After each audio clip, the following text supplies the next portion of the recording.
What's going on, gamers? This is Deviant Gamer, and somehow I still have a little more energy.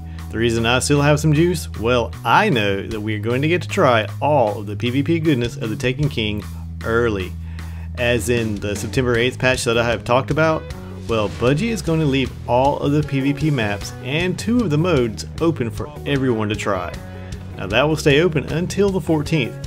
So from the 8th to the 14th, you'll get to sample the expansion whether you're getting it or not. So I know what you're thinking. So that's some awesome news. Well, I have even more to tell, but I've got to get a few shoutouts in. Now I want to give a shout out to TaylorMade, Pyronic Flame, Saravan555, Spellbound241, and Little Light VO and Jake Pettit for also following me on Twitter. Now I have one slight correction from yesterday. I got word that Taken King was going to launch at midnight Pacific time. Now Bungie has made a slight tweak to that and moved it to 2 AM.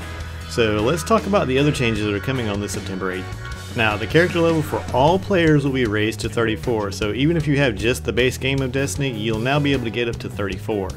Now the level cap for the Taken King will be 40, as we all know, and you will be able to level up by gaining XP alone.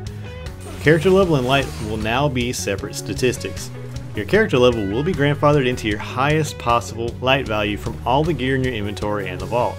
Now attack and defense rating for armor and weapons will be translated to these new math systems. The power levels will pretty much be unchanged, even though the numbers may look different to you. Now Grimoire score has been moved from the character nameplate and now displays in the character screen.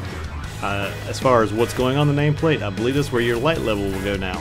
Now another sweet addition that'll come in this patch is the quest menu will be there. Yeah, that's right, a quest screen will be added to your menu.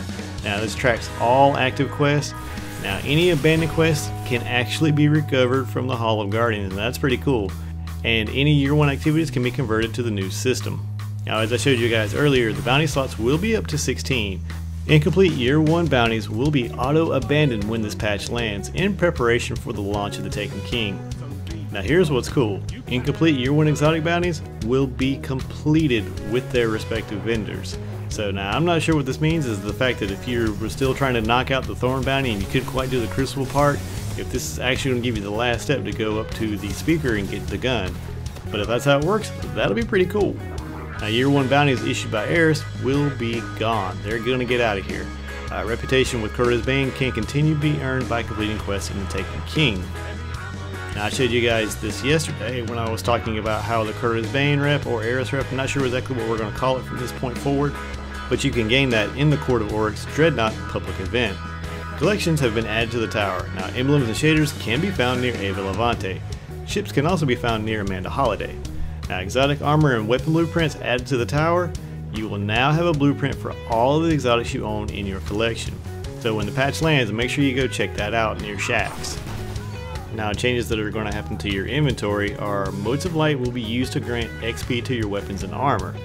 Now class specific armor materials will be depreciated in favor of this new unified armor material. Vanguard Quartermaster Ronnie 9940 will exchange the old materials, you know, the Hardonic Essence, the Sapphire Wire, the Plasteel Plating. He'll exchange all of that into the generic armor materials that everything will be used going forward.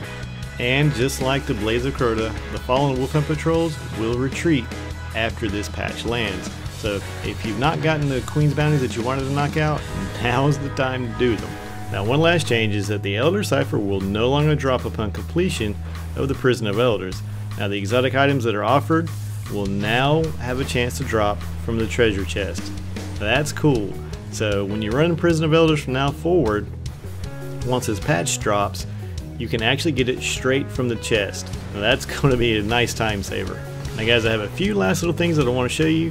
Some new concept art has been unveiled. Now this one is actually for the Techians or Tetuans. I'm not sure exactly how you want to pronounce it. I've been going with Tetuans. But this is fairly cool. And one last thing, the Telesto fusion rifle that I unveiled a little earlier in the week, here are the concept images for that. Now this is really cool. Now in case you didn't know, the Telesto actually draws its name from one of the moons around Saturn. And the inspiration for how it works actually comes from the Queen's Harbingers. Yeah, suffice to say, I am really looking forward to this game, and I'm really looking forward to digging in the lore of this game. Now something that I haven't done in a while on this channel is a throw down challenge. So let's fix that right now. Guys, I want to know, who do you think would win and why do you think they would win in a super fight between Crota, the son of Oryx, and Skolas, the Kell of Kells? Now I see this going down as Crota taking that sword and one-hitting everything in sight. I really don't think that Skolas has a chance in this fight myself. But guys, I'm curious as to know, what do you think? But guys, if you like this type of content, just hit the like button or leave a comment, or if you just want to see some more, hit that subscribe button. But as always guys, have a good one.